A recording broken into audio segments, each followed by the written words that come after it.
Ayman Khan here for Seconds Out with boxing legend Ricky Hatton. Ricky, first of all, thank you so much for giving me your time. Thank you as well for inviting me into your home too. It's a lovely place. The spoils of your work, Ricky, which have also led you to being awarded International Boxing Hall of Fame. The accolade is coming very soon. Ricky must be proud to have that as an achievement for all your work too. Yeah, I never, I mean, when you start off boxing, you never dream of becoming a world champion, and I was able to do that 4 times, in 2 weights. But I always knew I never expected to be a world champion, especially, several times. But I always knew I was pretty good at boxing, so I thought I'd have a chance of doing pretty well at it. But being a world champion is obviously a different level. Never thought it'd ever happen, but it did. And you've got to put the Hall of Fame right up alongside any world titles that I've won. You know what I mean? You can be a world champion, but doesn't necessarily mean you're going to get inducted into the Hall of Fame. You're inducted into the Hall of Fame because you're regarded as an elite champion, if you like. So when I look at the fighters that I'm getting inducted with, and the fighters that have already been inducted from years, gone by, to think that my name's going to be, up there alongside them. No, I could have never. When I first laid them gloves on, when I was 5 minutes down the road where I was born on Hattersley, Council Estate, just outside of Manchester, World Championships, Hall of Fame, fights in Las Vegas, record crowds, and all that. No, I could have never dreamed it. And this is up there with every other achievement that I've ever had in boxing as one of the best I've got. Yeah. What was it like getting the call? What happens on the other end of the line? And imagine you're a humble guy. I don't think you kind of jump out of your seat or anything like that. But just to get that recognition in that moment, what does that feel like for you? Well, it's like Ed Brophy, who I've been a friend with and known for a number of years now. Just phoned me up and said, "Hey Ricky, it's Ed." I went, "Hi Ed, how are you doing? Just had to congratulate you. Like you've been inducted into the Hall of Fame this year." And it's sort of like I don't know. Don't think bad of me when I say this, because I'd won 2 weights, world champion at 2 weights and 4 world titles. I always had an inkling that maybe I could get the call. But having said that, having an inkling that you might get a call, and then to actually having the call is like, wow, it was like, it just blew me away. And some of the people that were going to go there to with. I've been to the Hall of Fame before. We went there several years back for a weekend, and it's incredible. You look at the plaque of the names on the wall, in the museum and stuff like that, and you think some of the names. I mean, you're talking the greatest fighters of all time, and so I've. Little Ricky Hatton's name on that wall with all them champions. It's I couldn't be any prouder, to be honest with you. And a lot of people, I share this award with a lot of people that work for me. Billy Graham, Kerry Case, Frank Warren, Golden Boy, Dennis Hobson, who've all Artie Palula, who've all helped me along the way in my career. I feel we had such a ride. And I know that you jump camps and go from different teams over the years, but they know what the type of person I am. Accepting that award, I accept it for all of us, to be honest. I listened to quite a lot of your interviews. I listened to your recent interview with Boxing News, and you covered obviously some of the high spots in your career. But you mentioned actually some of the fights that you wished you kind of did have in your career: the Cotto fights, the Gattis, the Wards. Of the 3, if you could have picked one of them, which one would you have most likely to have had? I'd probably say a Turo Gatti. And I think when you could probably put if you picked up the dictionary and put Warrior, and look for Warrior.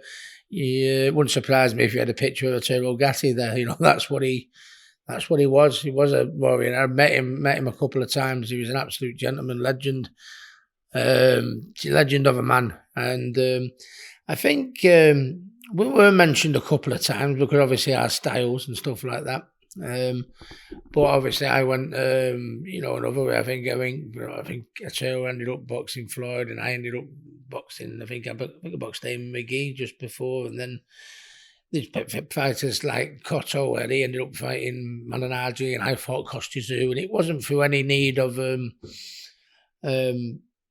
I don't think Cotto fought Malignaggi. I might be wrong. Cotto fought Malignaggi, and then I fought Kostya, and that, you know. So we were always linked, the three of us, but never really happened. And it wasn't for the like of avoiding or dodging, because I think there's one thing that we were regarded for. We were great to watch, weren't we? But you know, and it's because we were fearless. Gatti would fight anyone, Mickey would fight anyone. Miguel would fight anyone, and I'd fight anyone, and I fought pretty much most of them. When you look at, you know, Zhu and Mayweather and Pacquiao, there was no one I shied for, and I shied away from, and I wouldn't have shied away from them two, from them three, and them three likewise with me. And when you look at the Ward and Gatti fights, you know what I mean? How would you not want to be involved in a fight like that? A little bit, you know, nice for the viewers, maybe not so nice for me, but I mean, that's your legacy, isn't it? You know, fights such as that, and it's a shame that them two just, you know, slip by. Yeah. I remember speaking to Alfonso Gomez, and he eventually went on to fight Arturo Gatti, and he wanted the exact same thing. He said, "Look, I've switched on the 3 Gatti Ward fights, and I wanted to be in the place of Mickey Ward. I wanted that thrilling fight, those thrilling 3 fights with him."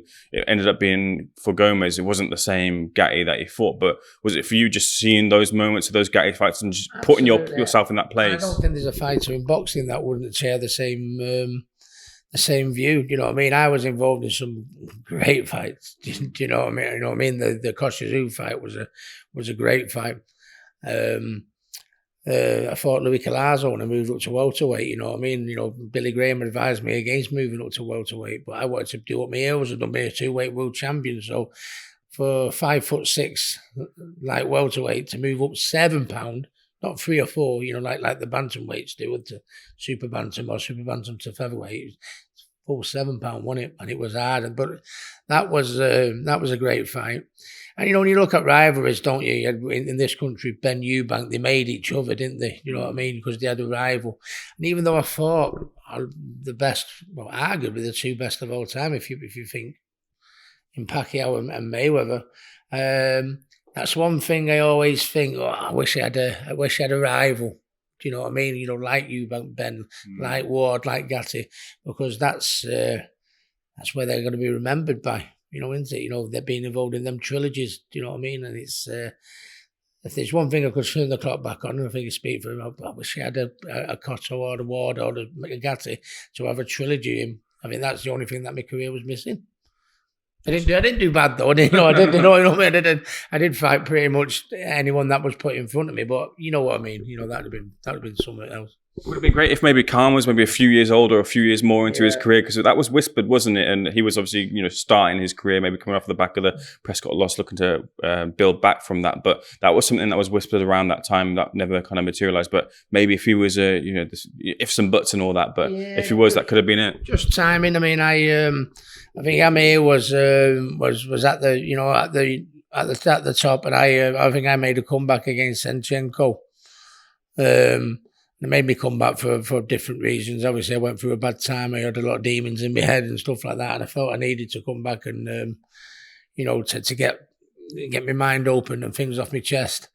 And I picked Senchenko because he was a former world champion. I think he had won 34, lost 1, to be honest. So, to be honest, having what I'd gone through my bad times and having the gap in time out, maybe I should have had a little easier one before him. But that's not Ricky. And I went, well, listen, I think I'd have beat. I think I beat Vajislav a few years ago.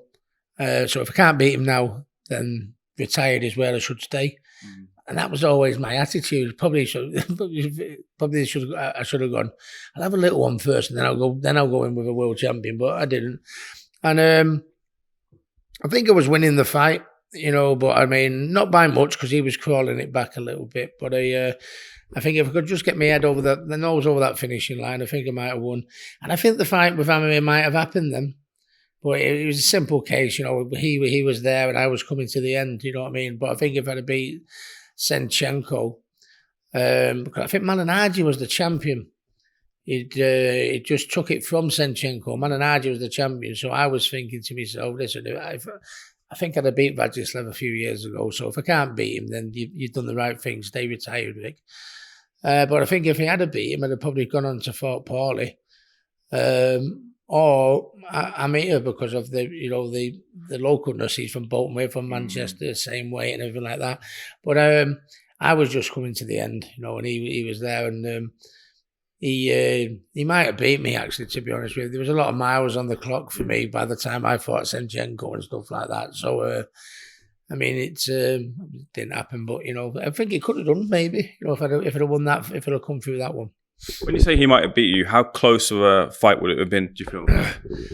I don't know. I think, when you look at, Ricky Hatton versus Vajislav Senchenko and Ricky Hatton versus Kosciuszko, it's night and day. It's, it's like, when I was training for the fight, when I was in the gym sparring, my timing was pretty good and punch placement was great and stuff like that. And then the minute the bell went for the first round, against Senchenko, I couldn't quite get out the way like I could. He was half catching me one, or I was only half getting a block on, and my punches, when they were landing, they were not landing, they were half, a little bit out of distance. And I think even if I'd have won the fight, I still might have retired, because I thought to myself, no, it's not there no more, this. It's not, your punches aren't landing as clean as they used to. You're not quite getting away out the punches you used to be able to.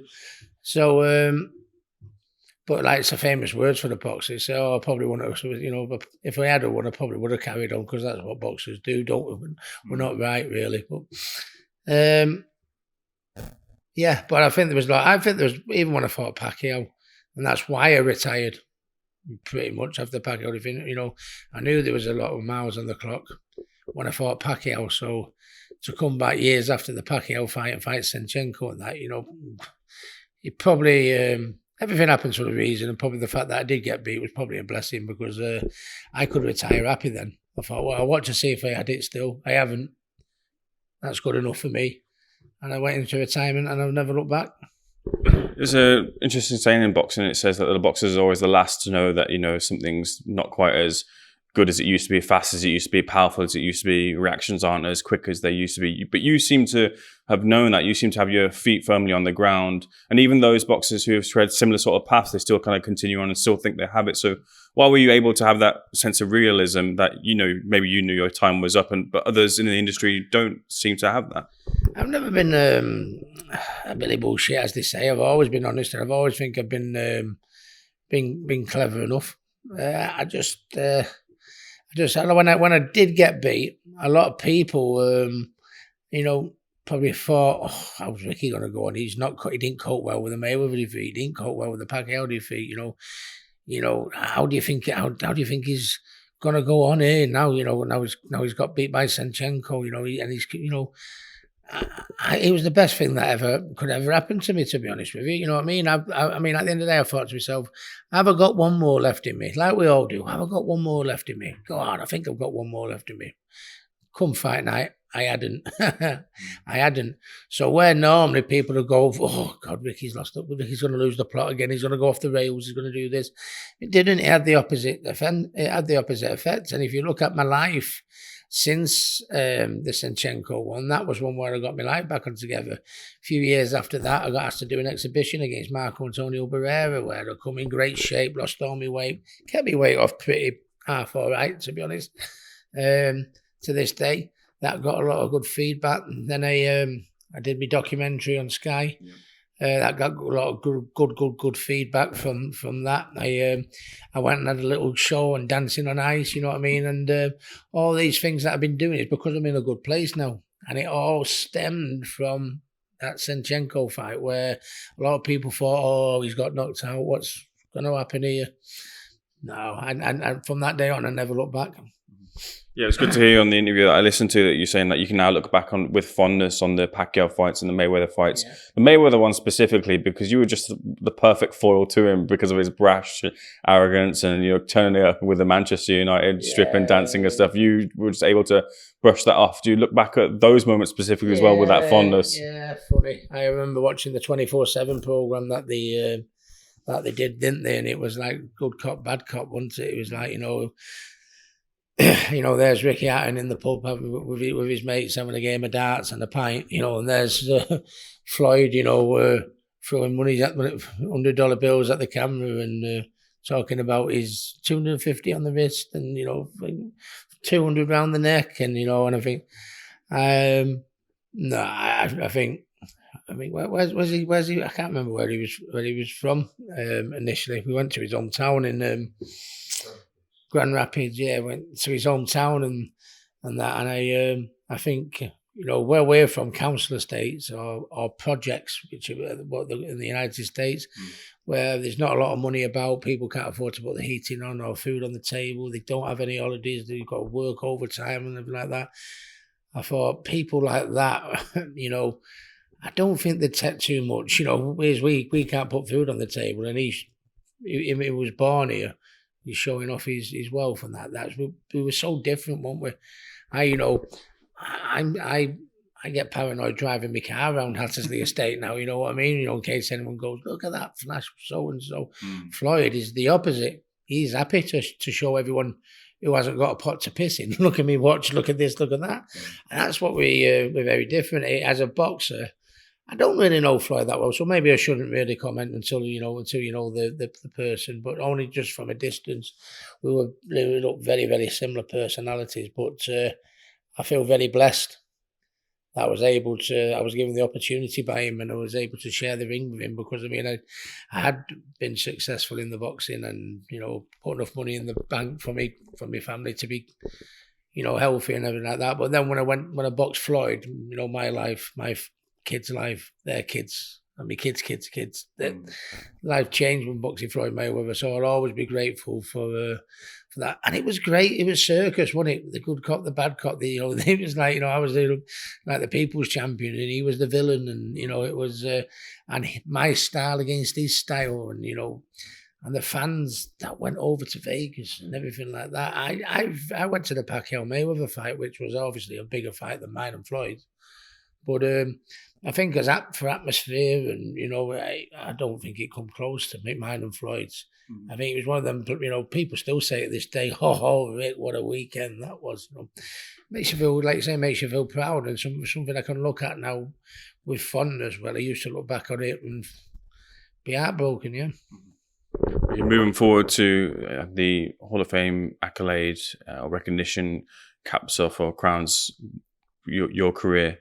Campbell Hatton unfortunately suffered his first defeat in the professional ranks. He's now made the move to split with Matthew and go for another trainer. Just your thoughts on his next steps and the defeat he had last time out. At the minute, he's just getting over it. He's just getting his head round the facts. You know, he fancied a move. You know, try, you know, somewhere else. So he had the conversation with Matthew, and it's all been on good terms. And Matthew said, you know, listen, Campbell, you know, whatever you want, you know, we're all behind you as a family. You know, if you want to go around looking at a few gyms, he said, I'll go with you. And I've done likewise. I said, listen, son, I said, if you want to go around a few gyms, you know, and everything like that, I said, how do you? I said, if you want a set base in my gym for the time being, you know what I mean, while you're looking around and everything like that. I said, if you want to do a couple of weeks and a few sessions with me, I said, if you want me to train you, I'll train you. I said, but if you don't feel comfortable with me being your dad, or for whatever reason, and you feel more comfortable at one of these gyms you go to, I said, it's whatever you decide. You know, me, Matthew, the whole family, we're all behind you. Just whatever help you need, you know, we're there. And he's gone round a few gyms, had a little bit of a nose. He's been in training with me. I think he went and did a bit of training with Matthew last night, if I'm not mistaken. You know, so It's nothing, you know, you only get one shot at this. And if there's something that in your head that you're not, well, I'm not quite feeling this with Matt, or I'm not quite feeling this with my dad, you know, that's what you got to do. You only get one shot of it, you know, and you've got to be comfortable, haven't you? But I think it's without you know, being disrespectful to his opponent.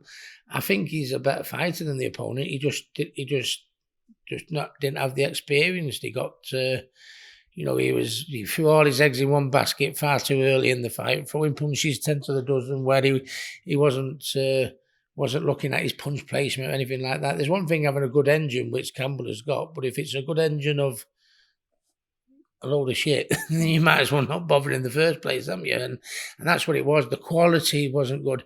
It was punches 10 to the dozen, but no real method to anything or structure to what he was doing. And his opponent boxed a very, very smart fight, you know, because he'd done like a few 10-rounders before where Campbell had him. He knew when to put his foot on the gas, when to take his foot off the gas, when to have a little bit of a break, you know what I mean? But that's nothing Campbell can't put right. You know, that's exactly what it is, experience, you know what I mean? So, you know, once he adds that to his game, there's no reason why he can't still progress and do all right at the sport. So, that's where Campbell is at the minute. You know, he'll probably make an announcement soon, because I've said to him, I said, the sooner we can get you back out, let's get back onto winning ways and that, you know, as soon as he makes his mind up what he wants to do from a training point of view. But from my own point of view, I'd like to think it'll be in a couple of weeks, in a good few weeks, so we can kick on, and whatever Jimmy ends up in, putting right the mistakes he did wrong in his last fight. You know, that's what it's all about, isn't it? What's it like, you know, watching him from that step back? Because look, he's obviously following the path that you're following, and there'll be great expectation with that. And sometimes the boxing public or the press, they don't want to give him that opportunity or that chance, and they would like to tear people down before they've even had the opportunity to prove themselves. And that's happening to a degree with Campbell. You've had that in your career as well, and still do to a degree with those sort of things. And you know, it's fuel to the fire for critics to, you know, jump on that when Campbell suffers defeat. So is it ever hard to kind of, you know, see him go through his career and face those critics and have people write him off before he's even, you know, had his chance to get there? Well, I would say, I said, that's the world we live in, social media and all that. You're always going to get, you know, I mean, people that are going to knock him. You know, we've heard stuff like, you know, he's only got where he is because of his, you know, silver spoon in his mouth. He's only, you know, if he's got he's only got where he is because of his dad. Silver spoon in his mouth. If he was a silver spoon in his mouth, he wouldn't be going down the area title first. You know, I went down the area title. Nothing, you know, nothing wrong with it. Didn't do me no harm, so it's not going to do him no harm. And you know, when he does get back, you know, before we go on to hopefully bigger and better things, he's got to master that area, central area level, before he goes on to anything else. That's the one thing we've got to get right. Listen, if you want him to be mollycoddled and stick a silver spoon in his mouth, we'd have just got an international title for him and boxed about, you know, and got him to fight 12 Muppets, you know, for the next 3 or 4 years. That's what, you know, that's how you put the silver spoon in his mouth and protect him and look after him and get in the right fights and get him 12 road sweepers, as they say. Do you know what I mean? No, he's going down the same route as me. But you're always going to get idiots. People won't see it from that point of view. Yeah, they could have got him a manufactured title and just got him fighting anyone, really, if they really wanted to butter him up and everything like that. But that's not what we're doing. So I get that. Campbell gets that. And, you know, you're always going to get people that talk bollocks, you know, like that. I said, at the end of the day, Campbell, I said, the only people you've got to make happy is Matthew, who was your trainer, me, who's your manager, Eddie Hearn. That's the only people that you should be worried about. If we come at you and go, hey, you, pull your finger out, do this, do that, then you shouldn't be worried. I won't be bothered about any of these people that turn around and say this and say that. You know, they don't know what they're looking at. He's gone the old traditional route. He's failed at the first hurdle. And before he moves on, we're going to try and get him over that first hurdle before he goes on to bigger and better things. And if that's silver spoon and that's being looked after and, you know, having the way paid for him, then you don't know what you're looking about, do you? Well said, Ricky. I want to turn your attentions to your trainer's hat on now, with some very big fights coming up. Firstly, in the form of the undisputed heavyweight clash in Fury versus Usyk. We had the press conference in Morecambe. I was there, and for my eye, Fury looked very lean heading into the fight with Usyk. I think his leanest has probably been against Otto Wallen. He struggled in that fight, but Wallen and Usyk are two different fighters. I think he's been lean for a longer period of this time and all, hasn't he? Yeah. Do you know what I mean? You know, you can be lean, you know, but if you've been lean, he's been lean and been training at that leanness for a long period, which is I don't know if that makes sense to you. Do you know what I mean? But it's not like he's all of a sudden gone lean and. He's been lean and he's been performing in the gym strong and heavy, you know, and at a fast pace at that weight. So where it didn't work against Wallen, I think it will work this time. I think he's not a daft, no one's full tight, so I think he's tweaked it a little bit. He's coming lighter. He knows he has to be lighter because he's been used in the last 3, 4, 5 years of fighting, you know, big, I want to say big units. I mean, big, you know, Ngannou, look at him, you know, and Dillian White, look at him, Deontay Wilder, you know what I mean? He's been fighting people that are going to stand there in front of him where, no, this is the first time in a long time where he's got a little whippersnapper in front of him that's going to go bing, bing, bing, bing, bing. So Tyson knows he's got to get a little bit lighter. I think the best thing for Tyson is, and I say this with love because you all love Tyson, is the best thing that could have happened to him before this fight was him to have a stinker against Ngannou, because he's obviously gone back and gone, listen, you know, I took my eye off the ball a little bit. Maybe I didn't, you know, prepare like I probably could have done. Didn't come in at the weight and maybe I should have done. And look, it nearly went bangers there for me. So, you know, it's the best thing. We're not letting that happen this time. So it's probably the best thing that probably could have happened to him. You know, he thinks that's what happens when you take your eye off the ball, innit? This time, I'm not doing that this time. You know, if he'd have bonged Ngannou out, you know, he might have caught a few corners. Do you know what I mean? But because he knows, you know, oh, I got away with that. Oh, you know, just because I didn't prepare proper. Trust me, that's not happening this time. So I think the Ngannou was a plus, the performance, if you like. But it's going to be a tough one for him. I think you know, Usyk has got such a clever boxing brain to be the Olympic gold medal, you know, undisputed cruiserweight champion, undisputed heavyweight champion. You know, he's such a thinker's fighter, isn't he? But he's going to need every bit of it against Tyson. You know, he's got the size, he's got the height, he's got the reach. He can do southpaw, he can do orthodox, he can fight up close and bully you.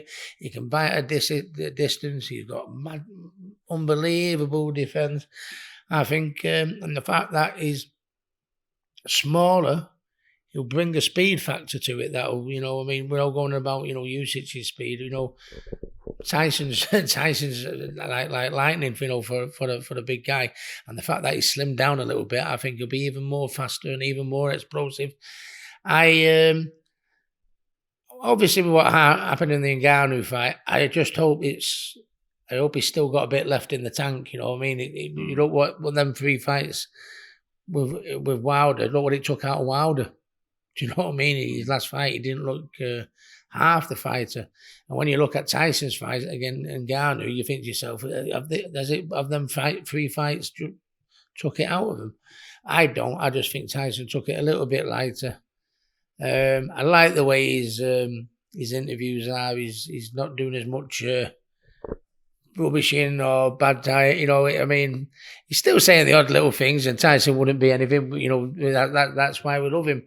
But I think he's speaking a lot of sense where in the past, Obi won't mind me for admitting, he spoke a lot of past, but sometimes he's come out with stuff and even me as his mate think, oh, Tyson, please stop it. But he's talking a lot of sense in what he's doing. He looks mentally right. He looks physically right. I think Usyk has got a lot on his hands. Yeah. With the leanness, though, I know that Sugar Hill and his game plan is clear that he goes for the knockouts, but I wonder if maybe it's a nod to possibly having to box a little bit more in this fight. And do you think that's still in him to box? Because we haven't seen that in a while. That's right, because he's not had to, because he's been fighting the bigger guys. But I think he do, you know, and it's like anything, you know, there's one thing, you know, I mean, Campbell was sent out to bully his opponent, but, you know, the bullying's got to be quality bullying. It's got to be educated, you know what I mean? You can't just go out there, you know, if Tyson just says, oh, I'm just going to bully him, Tyson will go out there and bully him, but he can still use his boxing ability and all his, all the stuff he's got in his armory.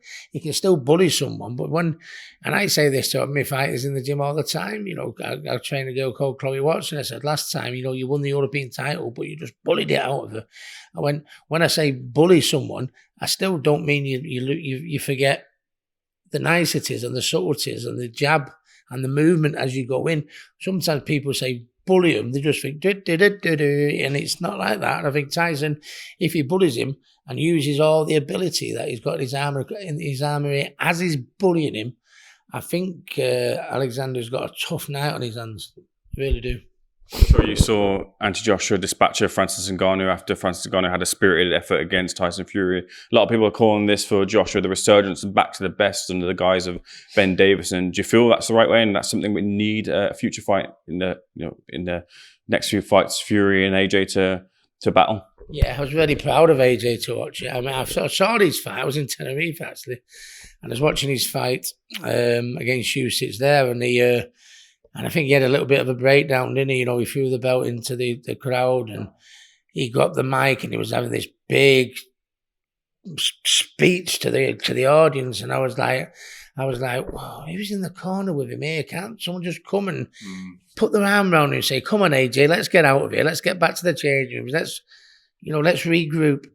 And they just let him carry on here with that speech and that. So I was a little bit worried for him and his career then. But to see what he's done since, come back and bit by bit, his performances, last two performances have been, have been great. And he's got Ben Davison, who's an excellent coach. I work with Ben, and they used to train in my gym when Ben and Tyson were together. He's a fantastic coach. He's a thinkers coach. Do you know what I mean? And that's what AJ needs. Do you know what I mean? And when you think to yourself, look, it's little things like that. When AJ will watch, when they were on the pads in the changing rooms, and Ben had throw a few shots, and you go boom, boom, bang, right hand, and that was a combination that ended up winning the fight. The one they were working on in the changing rooms, and AJ's not daft. He'll know that. He'll see that. He's a very, very good tactician, Ben. And I think it's in a great ass. And everything you do, it just snowballs, doesn't it? He's got faith in his trainer now. Where maybe back in the day, because he didn't have faith in the corner, that's probably why he had a little bit of a breakdown, chucked the belt in the crowd, and he was threatening everyone when he in the crowd and stuff like that. But now he's in a happy camp, and I think that's why he's performing well. He's got his confidence back up, and it's really is good to see. And what we're still hoping, when we wanted this fight 8 years ago, didn't we? AJ and Tyson, 6 years ago, whatever it was. All we need now is for Tyson to do the business, and then we still might get it, which would be fantastic, because I think you speak for us all. We all thought we'd lost it, didn't we? But it's still a chance. In the UK? I think it's got to be in the UK, but all these fights are in Saudi now, and listen, Turkish Sheik is what he's doing for boxing. You know what I mean? I never thought I'd see Eddie Hearn and Frank Warren on this table together, looking to work and do a promotion together, and it's because the Sheik is. Listen, we want the biggest fights, we want the best fights, and willing to pay for the fights. Listen, you two, you're working together. Come on. And I think it's great for boxing. I think it's great for boxing. One of the biggest fight in British boxing history, not just heavyweight division, I think the biggest British fight in history. And you'd like to think that would happen in the UK. But to be honest with you, if it goes to Saudi, what the Sheik's doing in Saudi Arabia, these events he's putting on, all these big fights and everything like that, for me, he's a bit of saviour. It's the saviour for boxing. Not that Eddie Hearn and Frank Warren and all the other promoters weren't doing a good job, because I think we got the best promoters in the world. I really, really do. But what the Sheik's trying to do with these events in Saudi Arabia, he probably deserves to be able to show that fight with what he's done, because I think he's changed the face of boxing. Bit by bit, he's trying to change the face of boxing by having promoters work together to get the best fights for fight fans.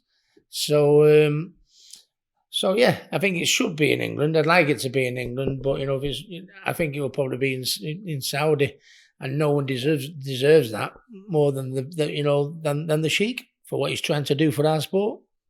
On Hearn and Warren, it's great to see that them come together, but there's always a little bit of the worry in the back of minds of boxing fans that how long will it last for, considering how they've been on loggerheads for so many years. They're fierce competitors. Even still now, they're actually competing against each other in this 5v5. Do you worry a little bit that this might be just a short thing as opposed to a long term? Well, it could be a short thing, but the reason why that Eddie and Frank are the two best promoters in the country and why they've been so successful at what they've done is because the bright people, the clever people, do you know what I mean? And if everything's right, the fight fans are getting the right fights, the boxers are getting the money that they're expected to, the promoters are making the money that they're both expected to. If this all works well, then, who cares whether you don't have to like each other, but if it makes sense for promoter, it makes sense for TV, it makes sense for boxers, it makes sense for fight fans, then, doesn't matter what you think about each other personally, get it done. Because we needed it for boxing, I think both things can exist. You got your rappers versus your YouTubers and YouTubers versus MMA and a boxer versus MMA, and we've got that to beat with, which I think they can both exist, that side of boxing and our side of boxing, which is the real side of boxing. There's no reason why they can't exist. But I think the other side was overtaking us for a short period because the big fights weren't being made. You got that going on over there, and the fight that everyone wants to see, Joshua and Tyson Fury, wasn't happening. You know what I mean? Crawford and Spence, that took forever and a day to be made. You know what I mean? I don't think it's the YouTube and that side of boxing that's hurting our sport. I think our sport's hurting our sport because we're not the best fighters aren't being made to fight each other, but they are now with what the Sheik's doing. So I think Eddie and Frank are the best, and that's and they're very, very smart people.